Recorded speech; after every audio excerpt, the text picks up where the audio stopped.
o então presidente do Sindicato dos Metalúrgicos, o qual vai bater um papo conosco agora e já pegamos o boa tarde dele, é Júlio Bonfim. Boa tarde, Júlio, seja bem-vindo aqui. Boa tarde, Mário, boa tarde a todos os telespectadores, companheiros e companheiras aí de luta. Agradeço aqui a TV Connect Brasil, a oportunidade de a gente poder estar tirando algumas dúvidas, esclarecendo outras e trazendo também algumas novidades e também posicionamentos que os sindicatos metalúrgicos têm tido referente à luta de classe junto aos trabalhadores e trabalhadoras metalúrgicas aqui em Camaçari. Júlio, a gente tem fala aqui a semana inteira aqui que iríamos bater esse papo aqui com você, inclusive ontem, Edilson Alves reforçou muito isso aqui e várias dúvidas surgiu ontem e lógico, primeiro, antes de mais nada, se apresente ao nosso público aqui, a gente falando aqui Júlio Bonfim, presidente dos metalúrgicos, mas quem efetivamente é Júlio Bonfim? Se apresenta aí para o nosso público aí, fica à vontade, Júlio. Boa tarde a todos. Primeiro, uma correção que acho que é importante fazer.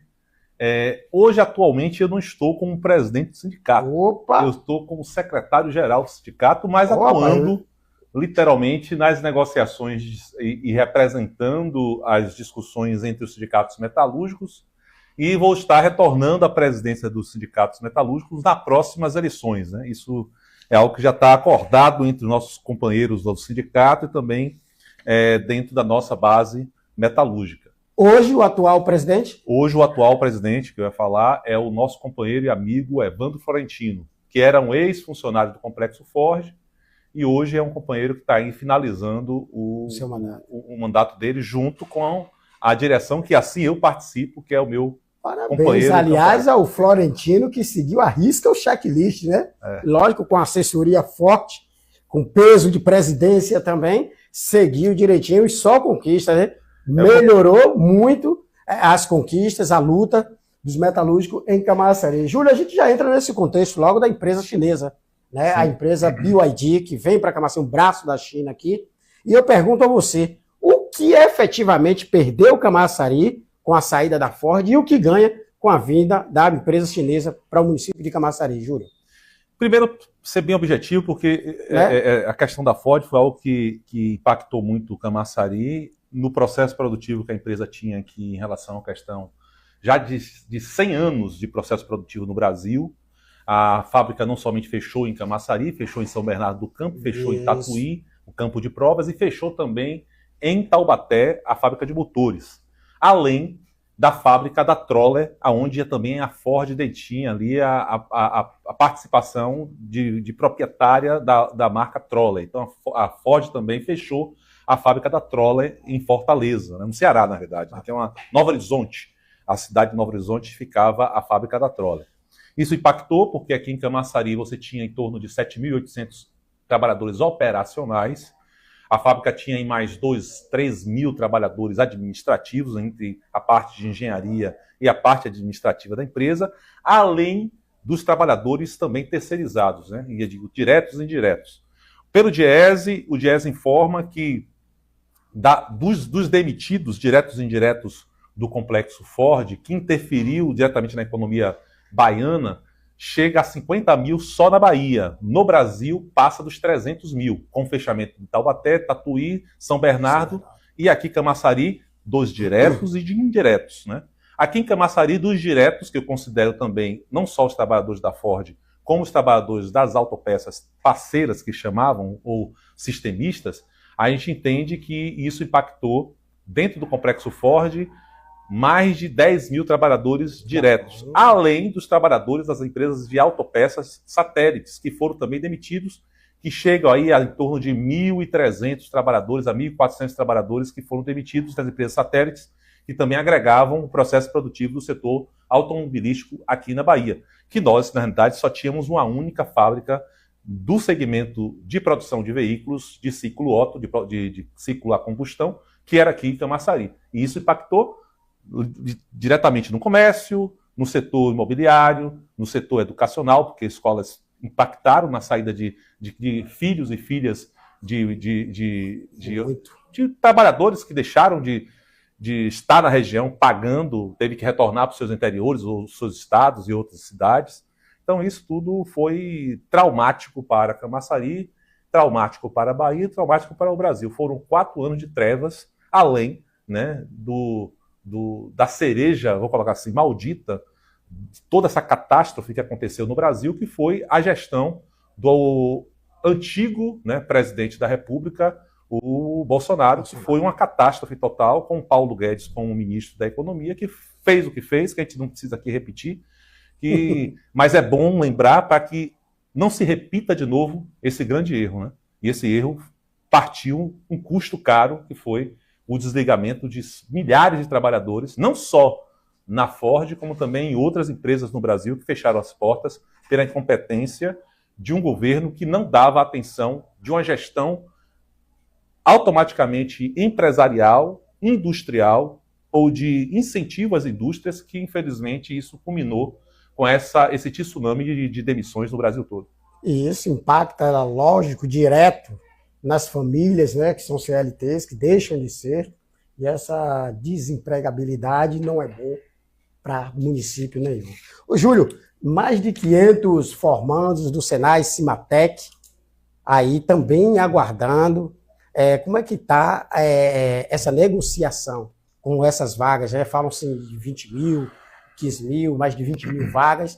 Então, como é que está o sindicato nessa parceria aí com a empresa montadora chinesa? Lógico, já discutindo essa relação, mas também olhando para esses jovens que acabaram se submetendo a esse curso do Senai Cimatec e aguarda aí em torno de 500 pessoas, 500 profissionais.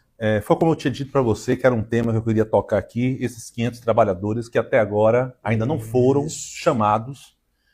A BYD tem um modelo de contratação que eu acho que o governo deveria, de certa forma, já que tem tido um papel importantíssimo, e o sindicato participou desse papel junto ao governo estadual na época do companheiro Rui Costa como governador e do companheiro Jerônimo, agora governador do estado, e também, na época, a FIEB, o Cimatec e também o Sindipeças, participamos de um comitê de fomento, que foi um comitê de fomento que trouxe essa empresa para cá. Esse comitê de fomento, através do governo do estado, a pessoa do governador Jerônimo, foi concebido muitas isenções, condições e possibilidades para que não só a BYD viesse para cá, mas outras empresas do segmento, do setor de autopeças, pudessem também vir.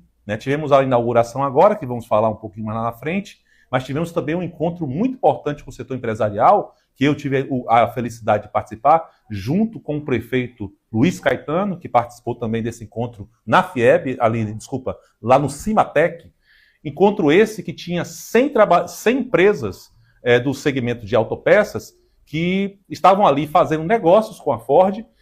Empresas essas que estavam presentes de um encontro no Cimatec, literalmente da FIEB, né? E aonde o comitê de fomento estava ali presente, e aí o sindicato participa desse comitê de fomento, para que essas empresas pudessem vir aqui para Camaçari, se instalar aqui e fornecer para a BYD, mas gerar emprego na região de Camaçari. E esses empregos, eu aqui falo sobre os trabalhadores, dos 500 trabalhadores do Senai, que foram logo no início, que até o sindicato cobrou muito isso por parte da BYD e cobrou muito também do governo estadual, da Secretaria do Trabalho, Emprego e Renda, na época o secretário era Davidson Magalhães, que pudesse viabilizar um curso de formação para esses trabalhadores. Só que esse curso de formação não veio amarrado com a obrigatoriedade da contratação, que era uma coisa que o sindicato estava cobrando constantemente, e eu tive a preocupação até de ir na sala de aula, e eu sempre faço isso, na sala de aula do Senai, eu sempre tive a preocupação. Grave o que eu estou falando para vocês terem provas do que eu estou dizendo. O curso, infelizmente, não te dá o direito para você ir trabalhar na BYD. Quem tem seu emprego, garanta o seu emprego. Não saia do seu emprego, porque isso aqui não vai te dar um emprego garantido na BYD. Mas faça o curso, porque esse curso vai qualificar você para poder entrar na própria BYD. Infelizmente, a BYD não teve a sensibilidade de pegar esses 500 trabalhadores, pegaram muito poucos, se eu não me engano, ainda tímido, né? Algo em torno de 40 trabalhadores, 50 trabalhadores desse universo de 500. Então foram muito poucos trabalhadores. O sindicato ainda insiste nisso. Você tem ideia, hoje, nesse exato momento, a BYD contratou 225 trabalhadores, entraram hoje. Semana retrasada, entraram 260 trabalhadores. E na semana retrasada, mais 140 trabalhadores. Então, hoje a BYD já está com um volume de operadores, já chegando quase a 1.800 operadores. Então, é muito importante isso, as contratações. Mas não tem só a questão dos 500 trabalhadores que o sindicato ainda bate nessa tecla para ser contratado. Tem a questão da equidade. Equidade que eleva os trabalhadores acima dos 35 anos. Exatamente. Era justamente isso que eu ia lhe perguntar, até porque são 500 profissionais que estão ainda no aguardo, que não lhe habilitava a entrar na empresa, mas lhe qualificava. Mas e esses trabalhadores, esses profissionais experientes acima dos 35 anos? Eu tenho conversado muito com a BYD nas mesas de negociação e discutindo também junto ao governo do Estado, a pessoa do secretário de Trabalho, Emprego e Renda, agora o Augusto Vasconcelos, um excelente secretário que tem dado uma atenção imensa ao sindicato, e também o companheiro, o prefeito Luiz Caetano, que é muito sensível a esse tema, tem se preocupado também e tem feito as suas cobranças, né, também sobre esse tema. A BYD, literalmente, em um determinado período, não estava contratando de forma alguma trabalhadores acima de 35 anos. 35 anos era o limite. O sindicato bateu, chamou o governo do Estado, o prefeito foi muito solícito, mas aí ela abriu a possibilidade de contratações, mas de uma forma muito tímida. Contratou ali alguns trabalhadores para dizer que não contratou, mas o grande volume dos trabalhadores eram trabalhadores novos, que a gente acha muito importante colocar novos trabalhadores também, para ter a oportunidade de entrar no circuito e ter o seu emprego, e ter seu primeiro emprego, e ter a oportunidade de trabalhar, e ter a experiência de entrar em uma empresa automobilística no porte da BYD. Mas nós temos um universo enorme de ex-funcionários do Complexo Ford, com experiência, com capacitação, mulheres e homens extremamente capazes, que estão com seus 35, com 40, 45, 50, 55, 60 anos e que têm capacidade enorme de ter tranquilamente a atividade de trabalho exercida no complexo da BYD. E hoje é uma bandeira de luta do sindicato que seria esses trabalhadores? A nossa bandeira de luta é, além da empresa contratar os 500 ainda do Senai, que só contratou 50, 60, 70, não sei exatamente, que é muito pouco, contratar os ex-funcionários do complexo. Mas os chineses têm uma certa desconfiança, é muito desconfiado. Até no processo de contratação, tem algumas perguntas que aí já melhoraram essas perguntas. Quando o trabalhador perguntava, e aí é uma coisa que eu sempre oriento a todos os trabalhadores a não fazer isso, caso seja convocado para uma entrevista, perguntando qual vai ser o valor da PLR. Não fala isso, pelo amor de Deus. Porque quem falou isso na entrevista, se tinha PLR ou alguma coisa desse tipo, já foi eliminado. Porque vinha do Complexo Ford. Olha aí, viu? Um spoiler aí forte. Vinha do Complexo Ford. Trabalhador metalúrgico, não tão somente na montadora chinesa, mas em qualquer entrevista de empregabilidade que você venha a ser inserido na CLT, essa pergunta por parte do possível empregado, que é perguntar sobre a PLR. E aí a PLR daqui vai ser... É um fator muito negativo? Negativo, eles são muito criteriosos. E tem mais. Aqui eu não tenho papo na língua, não. O papo é reto. Às vezes a gente conversa aqui, chega na mesa de negociação, ele fica, pô, mas você falou isso lá na entrevista. Não tem... Bicho, eu sou sindicato. Fala para a BYD o seguinte, ó. Os sindicatos metalúrgicos não é pelego. Então nós temos uma posição. Olha aí. Ó. Independente do que a gente venha falar aqui, a gente está falando uma realidade que os trabalhadores passam para a gente. Nós não podemos ser censurados pela BYD. Nem no que nós fazemos o nosso boletim, para saber o que é que o sindicato vai publicar no boletim, o dia que o sindicato vai fazer uma assembleia, ou os assuntos de erros da empresa que tem que ser corrigidos, que a empresa tem que corrigir e que tem que deixar de encher o saco do sindicato numa reunião, perguntando por quê, ou ligando para mim, pô, por que você falou isso? A posição do sindicato é essa. Se o sindicato não fosse sindicato, não estaria aqui lutando. Então, quando eu falo isso para os trabalhadores, tem mais. Tem situações de tipo de escaneamento do entrevistado. Porque muitas lideranças, e não estou aqui generalizando, era do Complexo Ford e tinha trabalhadores que tinham um posicionamento sério dentro do Complexo Ford de luta e que tinham uma posição, mas era ferramenta amolada. E tem lideranças da BYD que veio do Complexo Ford que ficam olhando quem são os trabalhadores, depois esses trabalhadores não passam nem para o processo de seleção. Porque eram trabalhadores ativos dentro do... Esse é o bode expiatório? Não, não é nem isso. Sabe que a ideia é o cara que faz o papel, literalmente, de capitão do mato. Meu Deus. Que tá ali olhando, e só porque o cara tinha uma posição ativa, lutadora, mas cumpria com o seu horário de trabalho, mas era um cara que não aceitava as coisas erradas ou alguma pressão da empresa, o líder que era da Ford antes, que hoje está na BYD, olha, opa, João ali, ó, aquele João ali é problema, viu? O cara sempre está ali com o sindicato, está ali sempre reivindicando o seu direito, corta, entendeu? Por isso que eu falo para os companheiros, toma cuidado no que você fala na entrevista. Não questiona a PLR, não questiona nada. Deixa você está disposto a trabalhar, disposto a dar a sua contribuição para a empresa, aprender com a empresa. Seja, infelizmente, como tem que ser. Seja aquele cara que aceita tudo na entrevista, mas deixa a luta quando você entrar na fábrica. Assinou a carteira, está ganhando o seu salário, deixa que o sindicato briga por vocês. Porque vocês não se expõem e não tem o risco de perder o seu emprego no ato da entrevista. Ou seja, por uma pergunta que você faça, às vezes, para quem está entrevistando você, ou até mesmo uma filtragem, que às vezes acontece, que nós estamos questionando isso sempre com a BYD, de um liderança que passou na época do Complexo Ford, que fica verificando quem é que está fazendo a entrevista dos novos colaboradores, que tem alguma passagem do antigo Complexo Ford. Então são coisas que a gente está brigando que a BYD venha a contratar, não pelo fato dele ser um cara ativo, mas do fato dele ter a oportunidade de trabalhar numa empresa, porque ele precisa sustentar a família dele e sustentar e levar o pão de cada dia para sua casa.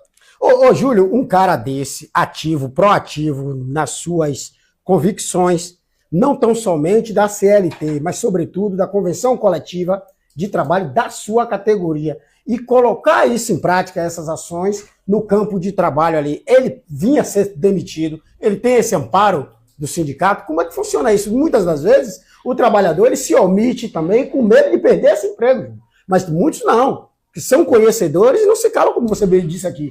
Ele vai buscar, sim, o direito dele, inclusive da CLT, mas, sobretudo, da convenção coletiva do sindicato metalúrgico. Ele pode ser coagido dentro da empresa. Como funciona o sindicato em defesa desse trabalhador? A gente está melhorando muito essa questão da relação junto com a BYD. A gente tem tentado avançar, porque o que acontece na BYD, para vocês entenderem um pouco. A BYD tem várias divisões. Divisões 1, 2, 3, 4, 11, 12, 15. Cada divisão dessa tem o seu núcleo de RH. E tem um RH global. Aquele RH que gerencia os RHs de cada divisão. O que acontece às vezes? Às vezes você tem uma ação de uma divisão que às vezes não é nem a orientação do RH global. Então tem esses problemas que é diferente do... A concepção e gerenciamento de uma empresa chinesa é totalmente diferente de uma empresa americana. A gestão de RH da Ford é totalmente diferente da gestão de uma BYD. Até porque a Ford tem um histórico do movimento sindical em Detroit, no Michigan, que a UAW, né, criou uma relação de luta e a Ford, nesse processo, veio com o DNA do movimento, né, sindical, do que era um movimento sindical norte-americano, para o Brasil, e tinha 100 anos aqui, conviveu com esse movimento, onde nosso presidente Luiz Inácio Lula da Silva foi presidente do Sindicato dos Metalúrgicos São Bernardo e construiu também uma relação entre as empresas do setor automobilístico, e uma modalidade de relação institucional foi criada a partir de décadas de negociação. A China não tem isso. A China não tem sindicato. A China tem um sindicato que tem um governo dentro do sindicato. E quem manda no sindicato é o governo. Então, eles, quando vêm para cá, entender uma assembleia como eu fiz aqui agora, uma assembleia que todos operacionais ficaram. Eu fiz um dia de sindicalização lá e quero fazer mais com os trabalhadores querem se sindicalizar. Meu único dia de sindicalização, eu sindicalizei 258 trabalhadores. Nessa assembleia, corridamente, porque eu tinha que aprovar um assunto que foi histórico no Brasil. E essa assembleia, se eu não me engano, ela se deu há 2 semanas atrás. 2 semanas. Foi o lá maior no campo, reajuste. No terreno, em frente à empresa montadora. Tem imagens aí, inclusive você vai observar e acompanhar na narrativa do então presidente, o que efetivamente aconteceu, que, salvo engano, inclusive a homologação do percentual do salário, que é a database do metalúrgico, inclusive discutiram ali em assembleia, unanimidade. Duas situações diferentes. Duas situações. Teve o reajuste que nós conseguimos para o setor operacional, que estava defasado, um valor de R$ 1.950. Conseguimos um reajuste de 28,2%, que dá 24% de aumento real. O salário sai de 1.950 para 2.500. Isso, salário, o piso do operador na BYD. Temos alguns desafios, que é discutir a equalização salarial. Ainda não é o plano de cargo e salário. O plano de cargo e salário a gente começa a discutir a partir do início do ano que vem. Então a gente vai discutir a equalização salarial. O que seria a equalização salarial? Como a gente discutiu os R$ 2.500 desses trabalhadores, que é uma projeção crescente, 2.068, 2.276 e 2.500, o trabalhador de outras funções, como uma função técnica da qualidade, está com um valor de R$ 2.300, recebendo menos que um operador. Menos que um operador. Então, esse cara tem que subir o valor salarial, ir para 2.800, 2.900, 3.000, e aí sucessivamente, porque o setor de qualidade tem qualidade 1, 2 e 3, então vai ter que cada qualidade dessa aumentar. O operador de pilhadeira está 2.300, está defasado, tem que ir para um valor maior. É 2.800? É 2.900, Júlio? É 3.000? Não sei, a gente vai ter que discutir. Quando a gente conseguir fazer essa equalização, que eu quero esperar que a BYD, a gente conclua essa equalização esse ano, a partir do ano que vem a gente vem com o plano de carga e salário. O que seria o plano de carga e salário? A gente discutir, além desses 2.500 do operador, além dos valores de piso do qualidade, do manutencista, do operador de pilhadeira, do motorista, a gente ter uma projeção salarial. Esse trabalhador vai ter um inicial e, pela qualificação dele, ele vai ter um final. Então, o que é que a gente tinha aqui antes no Complexo Ford? Você entrava lá com 1.870 na época, o piso do operador, mas o final do operador era 3.860. Isso há 5 anos atrás. Então, essa projeção, garantindo o seu crescimento proporcional de ajuste, ele vai ter um cada degrau desse, para garantir que cada faixa de piso, cada step desse, ele tenha um crescimento salarial. Que não só dependa da database da categoria anualmente, mas tenha, por qualificação, por promoção, essa condição dele ter esse reajuste a cada 8 meses, a cada 10 meses, a cada 12 meses. A gente vai ter que discutir isso com a empresa e adequar isso para cada função. Operador, qualidade, operador de pilhadeira, manutencista e assim sucessivamente. Funileiro, soldador, pintor. Cada um vai ter que ter sua faixa salarial garantindo o plano de cargo e salário. Inclusive, isso leva em consideração também as condições de trabalho no que tange o tocante da carga horária. Isso porque lá é outro país. Exato. Lá é outro país. Qual é a realidade do país no que tange trabalhista lá? Isso coincide com a nossa CLT aqui? Como adequar o sindicato? Está conversando aí, cara? Eu estou olhando aqui a nossa pesca, porque eu fiz a pauta aqui, fica à vontade. Para não esquecer de ter manhã, porque senão o pessoal me mata. Essa questão dos 500 e da idade era algo que eu tinha que falar aqui, porque é uma briga que nós estamos tendo os constante. 500 do curso do Senai, Isso, Cimatec, mas mais também a questão da idade. Opa, a mensagem. Denilson Passos. E a contratação dos jovens aprendizes, como vai ser, Júlio? Então, olha, o nosso jovem está se preparando, viu? Mas antes desse ponto, vamos para a jornada. Por favor. Fala a jornada. Denilson, segura aí que ele vai lhe responder. Pertinente sua pergunta. Jornada do trabalho. A gente está com a discussão de várias pautas com a BYD. Vou falar algumas delas para você entender que são muitas coisas que tem que discutir. Um dos pontos mais importantes eu consegui que é esse aumento do salário do operacional. Você tem ideia? Na Ford, eu só consegui fazer esse aumento em 2008. A Ford começou a operação em 2001. Então, estou dizendo que 7 anos depois eu tive um reajuste na Ford de 17,5%. Quem foi Ford aqui lembra disso. Com a BYD, em 2 meses de operação, a gente conseguiu fechar 28,2% de reajuste. Então, é uma diferença de tempo muito grande. O que eu peço ao pessoal, um pouco de paciência, porque a gente está avançando de uma forma significativa, importante. A empresa está entendendo a força do sindicato, que essa força vem através dos trabalhadores. Isso ficou muito forte também no posicionamento do presidente Lula, lá no evento da inauguração da empresa, quando o presidente Lula não só se refere à minha pessoa, mas o Sindicato dos Metalúrgicos como responsável de organizar os trabalhadores, aquilo ali chancela a responsabilidade e a importância que o Sindicato Metalúrgico tem em Camaçari. Sim, é um presidente da República que cita o sindicato, cita uma liderança em pleno palco, onde está lá ministros, deputados, senadores, sabe, grandes lideranças políticas, mas o nome que Lula pronuncia é o nome de uma liderança do sindicato, é o nome do sindicato, porque ele vem de uma... Lula tem um histórico do movimento sindical, ele foi um presidente do Sindicato dos Metalúrgicos do ABC, ele sabe a importância que o sindicato tem na vida política dele. Então, eu só peço um pouco, pessoal, um pouco de paciência, porque nós estamos conquistando esse espaço de negociação na BYD e acreditamos, de todas as pautas que estamos discutindo com ela, pautas importantíssimas, como um exemplo, estamos discutindo agora a redução de jornada de trabalho. Essa redução de jornada de trabalho... 6 por 1, 6 por 2... Vai ser turno fixo. Como é que é Eles isso estão querendo agora implementar o segundo turno. Só que nós já estamos na questão da pauta, o seguinte, a partir de 1º de janeiro de 2026, a jornada passar para 42 horas semanais.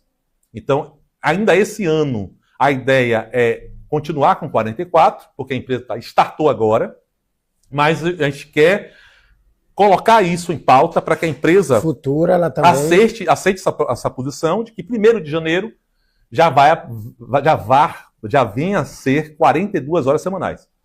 1º de janeiro de 2027, o sindicato quer deixar firmado que vá a jornada de trabalho para os 3 turnos, caso assim já tenha os 3 turnos, já para 40 horas semanais. Então, se a empresa, ainda no ano de 2025, colocar o 3º turno, automaticamente já vai para 40 horas. Se a empresa só trabalhar com 2 turnos esse ano, a partir de 1º de janeiro, a gente quer discutir já 42 horas. A empresa já foi acionada, o sindicato já se posicionou com essa questão? Já nos posicionamos. Já vem se ouvindo já aí, estamos negociando isso. Só queremos formalizar isso para não ter nenhum tipo de surpresa, porque o que vale é o preto no branco. E mais ainda, o trabalhador poder, em assembleia, participar da votação, como eu fiz a votação dos 28,2%, óbvio. 28,2% todo mundo quer, mas todo mundo quer também trabalhar, ter uma carga horária menos exaustiva, com mais condições de qualidade de vida, que venha ter mais tempo com a sua família. Hoje o trabalhador está tendo uma jornada complicada na BYD. Chega às 7h30, sai quase que 19 horas, e chegando em casa, em alguns casos, até 19h30, 20 horas. Então, é complicado por causa do tempo de 44 horas, porque ele não trabalha no sábado e no domingo. Se a gente consegue reduzir essa jornada para 42, já fica melhor. O pessoal do segundo turno, que começa aí, provavelmente, vai haver já a implementação do segundo turno, provavelmente esses trabalhadores vão sair 2 horas da manhã. Então, já tem a questão do risco, por ser 44 horas, de um assalto. Esse trabalhador tem que ser deixado próximo à sua residência. Olha, é a pauta que eu ia discutir com você sobre isso, você até adiantou a nossa pauta aqui, era essa de debater isso aí. Né? E muitas das vezes o trabalhador ele já sai exausto. Sim. E o itinerário do transporte, já por ele estar fora do horário administrativo, da hora das 8 ali às 17, ele está em um horário da madrugada. Exatamente. Vai deixar ele no mesmo ponto? Não. O cara da noite não tem. Isso? O cara do segundo turno, o trabalhador do segundo turno, não tem condições, a trabalhadora, de ser deixado. Então, esse tipo de veículo, ônibus, já não vai dar, né? Porque tem ruas que um ônibus desse grande não entra. Tem situações. Como é que vai ser essa logística de transporte? Tem situações que não existe uma lei que defina a questão da distância exatamente. Mas a coerência tem que ser garantida.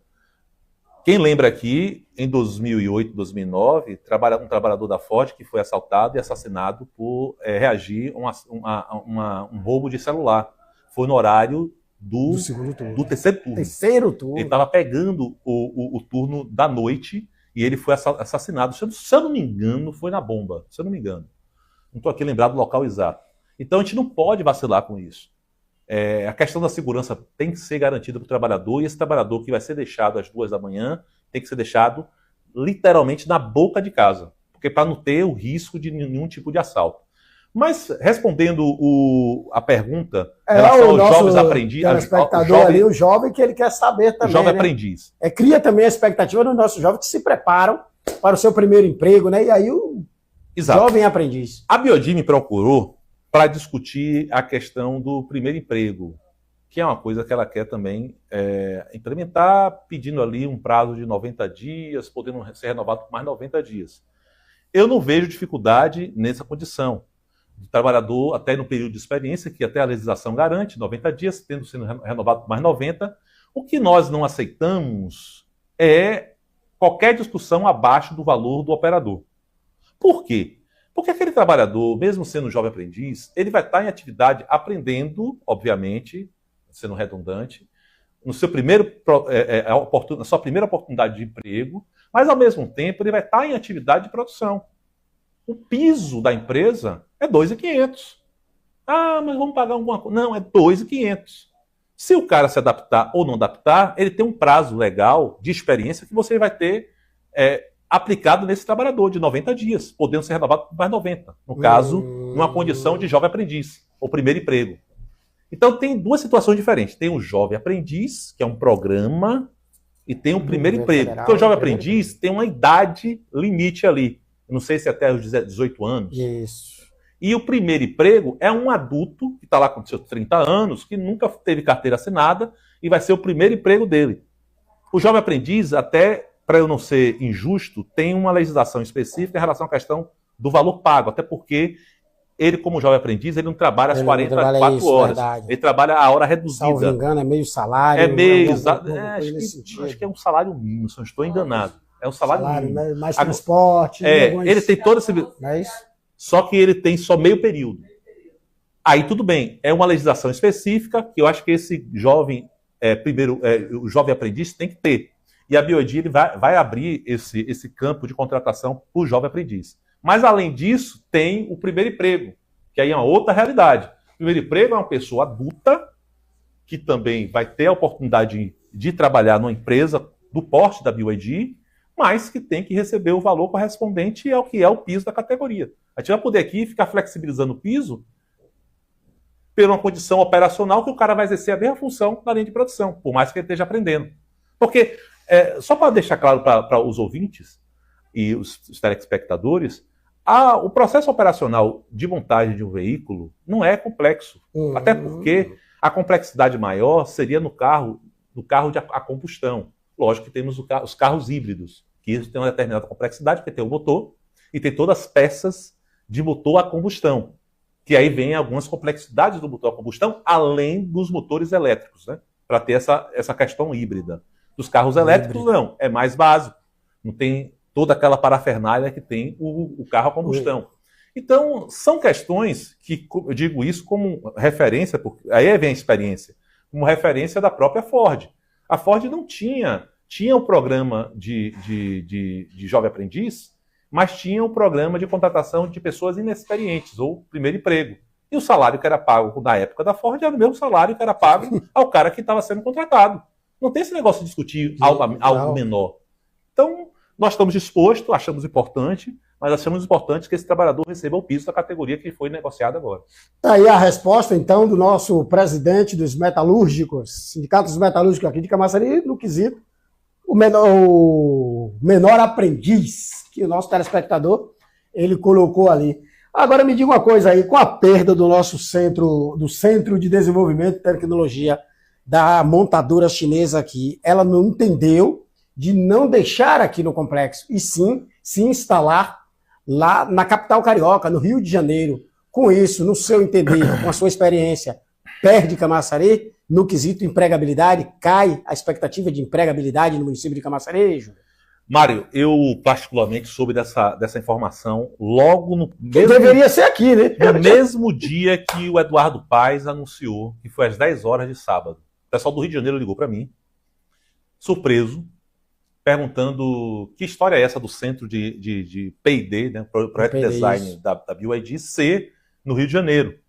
Porque até então, há uma semana atrás, ou alguns dias atrás, estava sendo inaugurada a planta aqui. A Estela ali informou que o Projeto Design ia ser aqui em Camaçari. Então, me pegou de surpresa, Eu tive a preocupação de falar logo com o prefeito Caetano, que ficou também imbuído. Uma surpresa para ele também. Surpresa e, ao mesmo tempo, imbuído em focar nesse debate junto com o governador do estado. No objetivo eu acho que eles estão tocando essa conversa. Acho que o prefeito tem um papel importantíssimo na vida de algumas empresas aqui para Camaçari e tem dado um gás diferenciado aqui no setor industrial, junto com o governador Jerônimo, mas, voltando tecnicamente para esse ponto do centro de tecnologia e para o Rio de Janeiro, foi uma surpresa para todo mundo.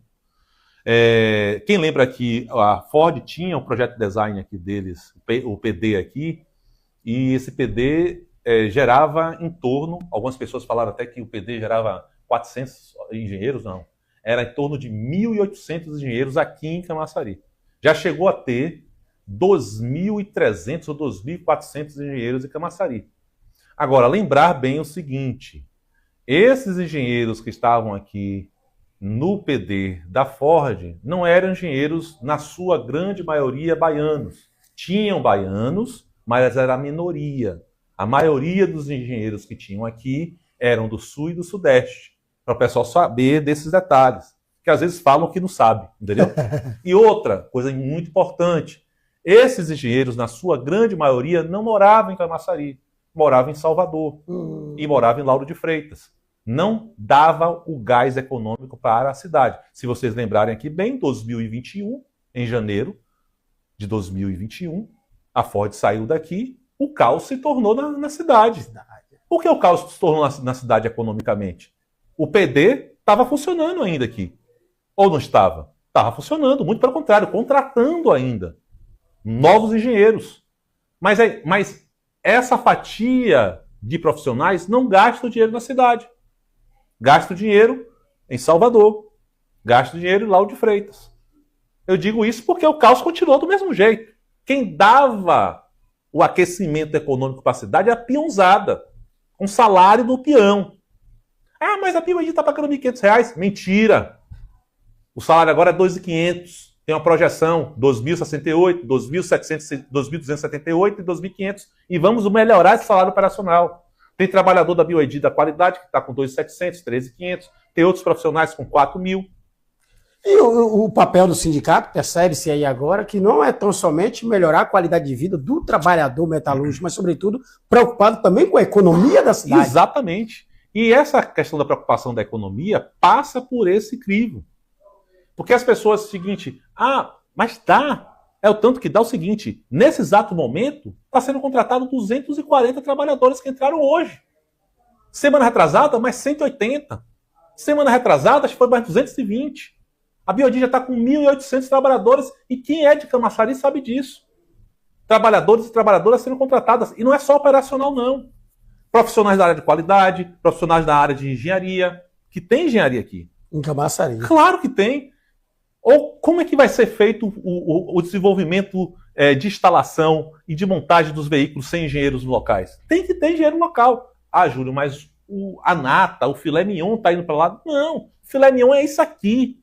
O filé mignon é 20.000 trabalhadores trabalhando aqui, que é 20.000 salários, que vai gerar emprego, ou que vai gerar emprego para a cidade, vai gerar economia para a cidade. Então o filé mignon é isso aqui. Porque quando a Ford, que tinha 7.500 operadores, um pouco mais de 10.000 trabalhadores, e quando os operadores perderam seu emprego, o impacto foi para a cidade. Agora imagine o dobro disso. Imagine o dobro de trabalhadores, não só em Camaçari. Agora em Dias Dávila, que vai aumentar, que é uma cidade próxima, em Simões Filho, a região metropolitana, em Lauro de Freitas. Então, cidades, isso vai ser um boom econômico para a região. Agora, as pessoas ficam torcendo que a coisa dê errado, mas não vai dar errado porque já se consolidou.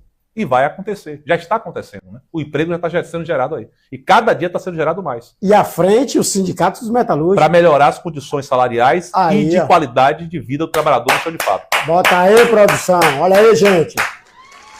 Atual e atuante Júlio Bonfim. Olha aí, para quem desacreditou, recebe. E a você, trabalhador.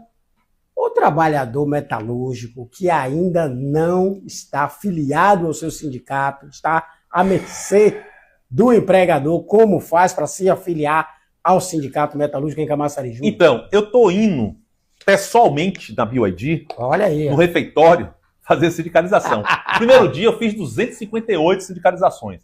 Na última assembleia que a gente fez mais 150 sindicalizações. E estamos insistindo com a BYD para ir pelo menos uma vez na semana, porque o pessoal está cobrando a gente para sindicalizar e precisamos estar lá presente para ter essa sindicalização dos trabalhadores. Estamos tentando ver até outras formas de simplificar essa sindicalização, que só não precise simplesmente fisicamente estar lá, porque nós precisamos de 2 assinaturas no documento. Mas estamos vendo se a assinatura pode ser por o trabalhador escanear o documento já preenchido ou uma forma digital de preencher e garantir que esse documento digitalmente preenchido pelo trabalhador, a empresa aceite e seja legalmente garantido a retribuição ou a contribuição desse trabalhador para o sindicato. Então, a sindicalização é importantíssima. Estamos com o clube fechado porque nós não temos associados. Eu ia perguntar agora há pouco, né? O Alto Metal, salvo engano. O Metal Clube. Metal Clube, né? Alto Metal não, Metal Clube. Estamos com um clube que nós, quem sabe aqui, lembra muito bem. Em Jauá, né? Em Jauá, 500 metros da praia. Um clube que vitalizou, tem um outro gás ali para Jauá, deixou o Jauá muito mais bonita com a arquitetura do clube. Mais um clube que está fechado, um clube que nós tínhamos ali, o Forró dos Metalúrgicos, que era um forró maravilhoso, que o sindicato dava tudo gratuitamente e de qualidade para o seu associado. O clube é um resort, literalmente, para os trabalhadores. Tive os dias das crianças lá, que era uma maravilha. Eu sorteava PlayStation 4, bikes. E já se estuda essa possibilidade de voltar? A gente quer reativar o clube, mas para reativar o clube hoje, nós precisamos pelo menos ter, no mínimo, uns 4.000 associados. Porque hoje, qual o quantitativo hoje de associados? Hoje, com essas sindicalizações que a gente fez com esse trabalho, a BYD, estamos chegando aí a 800 associados. Mas precisamos de mais associados. Porque você tem que levar em consideração alguns pontos. O salário hoje, nós estamos crescendo pelas negociações com a BYD e outras empresas, não era o salário que eu tinha antes na Ford, que o sindicato já tinha conquistado com 21 anos de Ford. Né? A média salarial do operador naquela época era R$ 4.500, R$ 4.300. Né? A PLR era de 20 mil, o abono era de 6 mil, o sábado trabalhado era de 500. Maria. Então, essa realidade não é mais a realidade de hoje. Então, temos que construir tudo do zero de novo. E às vezes, construir do zero, as pessoas às vezes cobram um pouco o sindicato tenha essa agilidade de subir as propostas como era da Ford antes, mas a gente não está mais na Ford. A Ford, foi passado, e agora nós estamos em um novo futuro, a nova realidade. Reconstruir uma nova realidade, e realidade é essa que já conseguimos avançar em um ponto importante que é o salário, mas tem vários outros pontos que o sindicato quer discutir com a empresa. Plano de saúde, que tem um custo muito alto para o trabalhador, entendeu? O gift e o vale alimentação, que nós queremos unir isso e ser um vale alimentação só de R$600 para o trabalhador, sem avaliação daquele trabalhador, como um benefício de complementação do seu salário. Então, temos agora uma discussão com a empresa do abono de Natal, abono natalino, porque nós não temos ainda uma PLR para esse ano, porque não teve uma produção regular. Então, nós queremos discutir um abono de final de ano para esse trabalhador. Se esse abono vai ser 1.000, 2.000, 3.000, 4.000, 5.000, mas é um abono para o final do ano do trabalhador. Para o ano 2026, já vamos discutir a nossa PLR, e aí um valor qual vai ser da PLR, a gente vai estar discutindo. Então, temos vários pontos que queremos negociar com a empresa, além dessa questão, que é um ponto-chave, que é a equalização do salário dos trabalhadores, que está uma confusão salarial lá dentro. E que a gente precisa estabilizar isso para que os trabalhadores se sintam mais respeitados na atividade de trabalho que eles estão exercendo na empresa e na devolução disso com seu salário regularizado. E lógico que por falarmos nisso também, eu fecho também logo te dizendo que o sindicato também, por si só, também já apresenta e oferece vários benefícios ao seu associado. Exatamente. Nós estamos reativando os nossos convênios, né? Convênios com escolas, convênios com faculdades, convênio com instituições parceiras. Então, a gente está refazendo até esse boletim, né? Porque a gente tem que ligar para cada instituição que antes estava desativada. Isso. E nós temos que reativar o contrato para garantir que aquele benefício venha a ser passado para o associado. Mas o mais importante de tudo isso é além dos benefícios dos convênios que nós temos, é a luta do chão de fábrica na valorização daquele sindicato que garante a luta para ele. Um sindicato que já vem com 2 meses garantindo 28,2%, me diga qual foi a categoria do Brasil que conseguiu esse reajuste.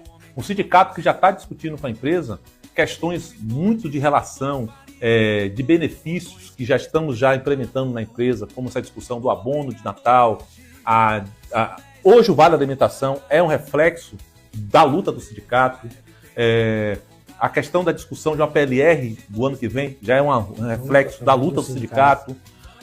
A discussão que nós vamos estar tendo agora da redução de jornada de trabalho é um benefício da luta do sindicato. Então, um sindicato que é ativo, discute redução de jornada de trabalho, discute abono de Natal, discute PLR, discute reajuste salarial, discute equalização de salário, discute redução da taxa que o trabalhador paga do plano de saúde. Então, é um sindicato que dá resultado para o trabalhador. E se esse trabalhador tem um resultado de luta, de referência desse sindicato que garante os seus benefícios, o que é que vai acontecer aí? Ele tem que se sindicalizar para valorizar esse sindicato, que é o sindicato que dá retorno para ele. Tá aí, portanto, esse Júlio Bonfim, tá aí, portanto, tirando suas dúvidas, batendo papo com relação à empregabilidade em Camaçari, e lógico, né, a luta dos metalúrgicos, sindicato dos metalúrgicos aqui de Camaçari, que tem ele lá como secretário-geral ao lado do então presidente, que está lá desenvolvendo as ações benéficas à categoria. Júlio, algo que aqui você não foi questionado, que você queira soltar, por favor, fique à vontade, estourou o nosso horário aqui, mas, obviamente, que você ache pertinente a categoria, essa categoria que tanto contribui para a riqueza desse país, que tem aí o apoio da Central dos Trabalhadores do Brasil. Isso, CTB, Central dos Trabalhadores do Brasil, que é a central nossa aqui, nosso auxiliado. Eu queria aqui fazer um apelo aos trabalhadores que são seletistas, que são companheiros, que são companheiras, eu não estou aqui agravando a todos, os nossos companheiros da liderança. Companheiros, trate bem os seus liderados, seja respeitoso. Eu estou recebendo constantemente muita reclamação de relação aos trabalhadores internamente da fábrica da BYD, de comportamento até ofensivo com os companheiros no chão de fábrica.